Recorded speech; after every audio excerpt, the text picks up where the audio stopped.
सबसे ज़्यादा जो आप लोगों के मन में सवाल है मॉक टेस्ट की स्ट्रैटेजी को लेकर कि सर मॉक टेस्ट की स्ट्रैटेजी क्या होगी।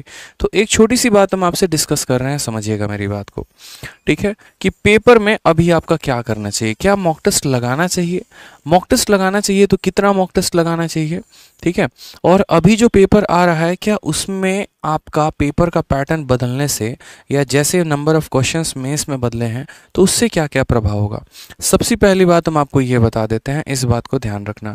देखो एक स्टूडेंट यानी एक एस्पिरेंट की लाइफ में कई सारे स्टेज होते हैं और ये जो सिलेक्शन है ना, ये अकेले आपका एक चीज़ पर डिपेंड नहीं करता है कि पढ़ाई पढ़ाई पढ़ाई, ठीक है। मैं आपको बताता हूँ यहाँ पे आपके लाइफ में जो सबसे इनिशियल स्टेज होता है वो क्या होता है।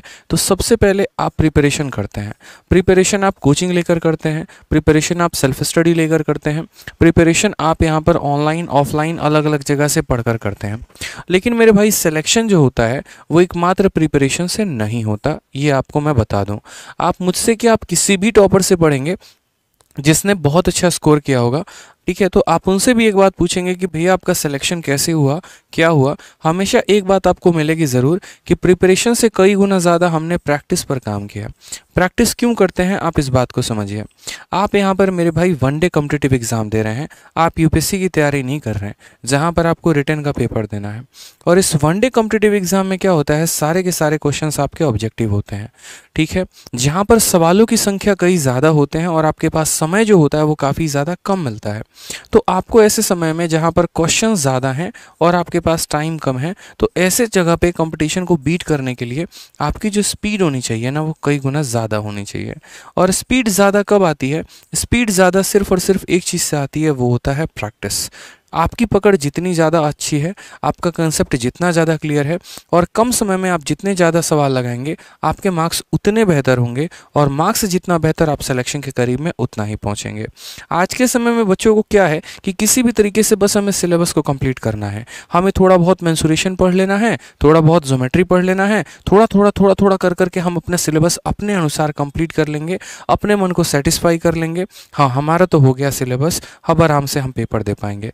तो मेरे भाई ऐसे मिथ से कभी भी सिलेक्शन नहीं होता है, इस बात का ध्यान रखो। आज वक्त है, अगर हम बात करते हैं तो अभी जैसे अक्टूबर का महीना है, अक्टूबर से नवंबर, नवंबर से दिसंबर, 2 महीने हैं आपके पास सीजल के प्री को लेकर, ठीक है। जैसा कि आपको पता है कि इस बार का जो पेपर है वो आपका पेपर क्वालिफाइंग होने वाला है, ठीक है। अब अगर हम बात करते हैं यहाँ पर कि इस बार के पेपर को आपको क्या करना है, क्वालिफाई करना है।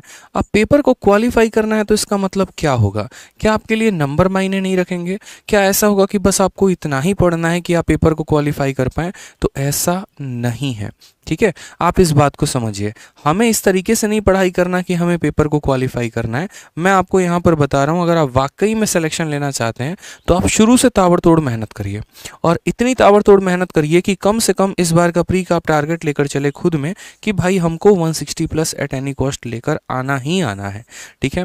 चाहे हमारा कट ऑफ 120 जाए, चाहे हमारा कट ऑफ 110 जाए, हमें इससे कोई बात का फर्क नहीं पड़ता है, लेकिन हमारे नंबर 160 प्लस आने चाहिए, ठीक है। प्रीवियस ईयर का आप जब मॉक दे रहे हैं, अलग अलग कंपनी होती हैं, टेक्स्ट बुक हो गया और अलग अलग जगह पर भी बच्चे जुड़े हुए होते हैं, वहाँ जब आप मॉक टेस्ट दे रहे हैं तो आप अपने आप से वहाँ पर टारगेट दीजिए कि मुझे 160 प्लस नंबर लेकर आना है, ठीक है।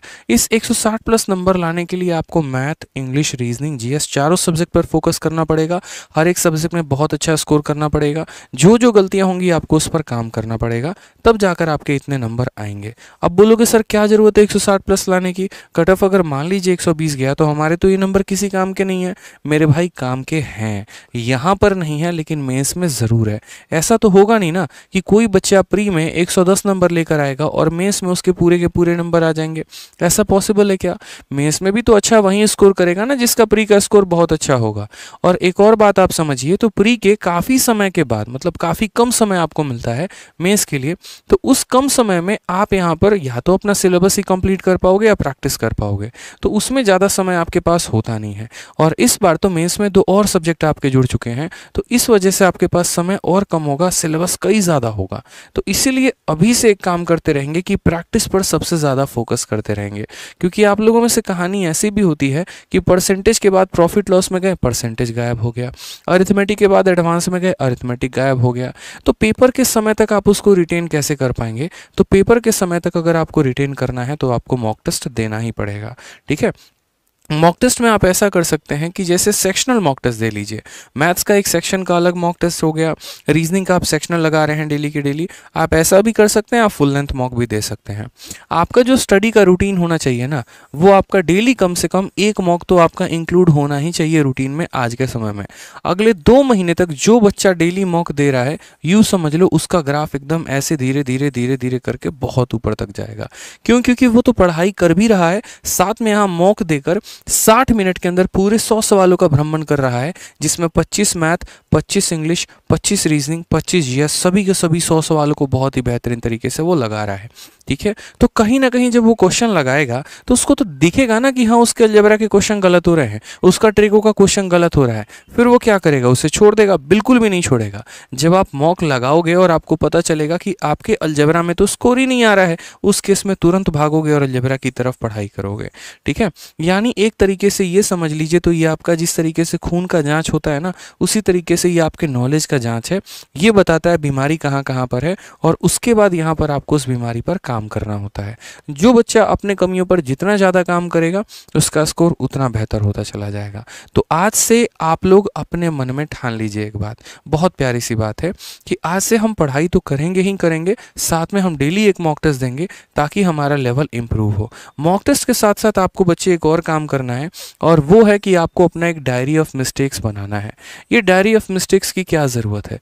तो मेरे भाई, जितने भी मॉक टेस्ट में आप गलतियां करोगे ना, जैसे मान लो कि आपने पढ़ा, मान लीजिए जीएस का एक क्वेश्चन आया छोटा सा, कि गाजर में कौन सा विटामिन पाया जाता है। अब आपको पता ही नहीं है कि विटामिन ए होता है, विटामिन बी होता है, विटामिन सी होता है, और आप बार बार इन चीज़ों को भूल जा रहे हो, तो पक्का है कि पेपर में भी आप कोई ना कोई गलती ज़रूर करोगे ऐसा।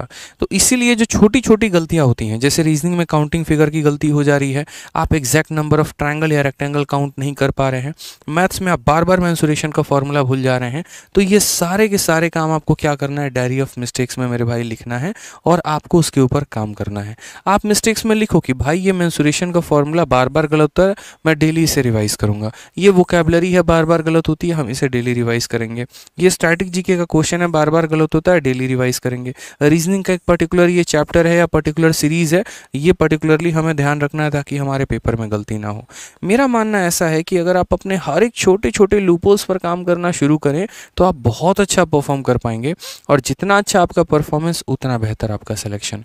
क्योंकि इस बार जिस तरीके से वैकेंसी है, इस वैकेंसी का जिस बच्चे ने फ़ायदा उठाया, जिसने अपने ऊपर काफ़ी ज़्यादा काम किया, गारंटेड है कि नौकरी वहीं लेकर जाएगा।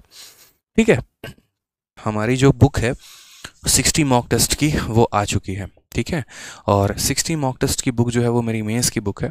जितने बच्चे इस वीडियो को देख रहे हैं, बड़े ध्यान से मेरी बातों को समझिएगा। 2 तरह के बच्चे हैं जो इस किताब को लगा सकते हैं। एक वो स्टूडेंट जो सिर्फ और सिर्फ मेंस की प्रिपरेशन कर रहे हैं, और एक वो स्टूडेंट जिनका मैथ्स का लेवल अच्छा है, जिन्होंने लगभग अपने चैप्टर्स को कंप्लीट कर लिया है। उनका टारगेट ये मेंस भी हो सकता है, अगला भी हो सकता है। वो अभी से इस किताब को लगाना शुरू कर दें। इसमें मैंने 60 मॉक टेस्ट दिया हुआ है मेंस के हिसाब से। जैसे 30-30 क्वेश्चन का आपका मॉक टेस्ट होता है ना, उसी के हिसाब से जो बच्चा प्री का तैयारी कर रहा है वो भी इसे दे सकता है, क्योंकि प्री में 25-25 क्वेश्चन के मॉक टेस्ट होते हैं, और मेंस में 30-30 क्वेश्चन के मॉक टेस्ट होते हैं। आप इसकी अभी से आदत लगाएंगे तो आपको बहुत फ़ायदा होगा। इसमें मैंने कुल मिलाकर 6 अलग अलग सेक्शन मैंने बांटे हैं। ठीक है, और वो 6 अलग अलग सेक्शन हमारे क्या हैं, मैं वो भी आपको बता देता हूँ। मॉक टेस्ट के बारे में थोड़ी सी खासियत आपको जाननी बहुत ज़रूरी है। जैसे ये कंप्लीट बुक है, इस तरीके से इसके अंदर 6 मॉक टेस्ट हैं। एक तो जितने प्रीवियस ईयर के जिस्ट हो गए, जो टॉप क्वेश्चंस हो गए, उनके 10 सेट बनाए हैं। ब्रेन स्टॉर्मर्स मेरे भाई दिमाग की हिला के रख देगा भाई, दिमाग की मतलब ऐसी तैसी हो जाएगी इन क्वेश्चंस को लगाओगे तो। मेंस का बाप है ये लेवल, ही है ब्रेन स्टॉर्मर्स जब लगाओगे तो। ये खुद क्रिएट किया मैंने बैठ के, सारे क्वेश्चंस खुद बनाए हैं। ज्योमेट्री के, ओलंपियाड के, ऐसे ऐसे क्वेश्चंस है ना, लगेगा फील आएगा कि बना रहे हो यहाँ पे। फिर उसके बाद यहाँ पर ICAR CPO DP head constable के टॉप क्वेश्चंस के यहाँ पे विद सॉल्यूशंस। फिर उसके बाद CGL 2022 के पेपर, और ये 2 स्कोर बूस्टर है जो मैं प्रिपरेशन करवा रहा हूँ आपको यहाँ पे। तो अमेजन और फ्लिपकार्ट दोनों जगह पर अवेलेबल है। इसके पहले कि आउट ऑफ स्टॉक हो जाए, परचेस कर लीजिएगा। सर्च करने के लिए या तो 60 mock test by Aditya Ranjan type कर लो, या दोनों जगह पर बस मेरा नाम टाइप कर लो, पीली कलर की ये किताब आएगी, आप परचेस कर पाएंगे। दोनों जगह आदित्य रंजन टाइप करना आ जाएगा और उसके बाद यहाँ से आप परचेस कर सकते हो। ठीक है, बुक को मंगाओ और मंगाकर घर में रखना नहीं है, पढ़ना है भाई, सीखना है इसको, इसीलिए तो मंगाया है यहाँ पे। यकीन मानिए ये आपके लेवल को बहुत ऊपर लेके जाने वाली है। बहुत दिल से ये किताब बनी है। ठीक है, अच्छे से इस पे मेहनत करो आप लोग, और आप इस परिवार से जुड़े रहो और अच्छी जानकारी आपको मिलते रहे। तो अभी तुरंत सब्सक्राइब के बटन को टीप देना है और जो है नोटिफिकेशन बेल ऑन कर लेना है।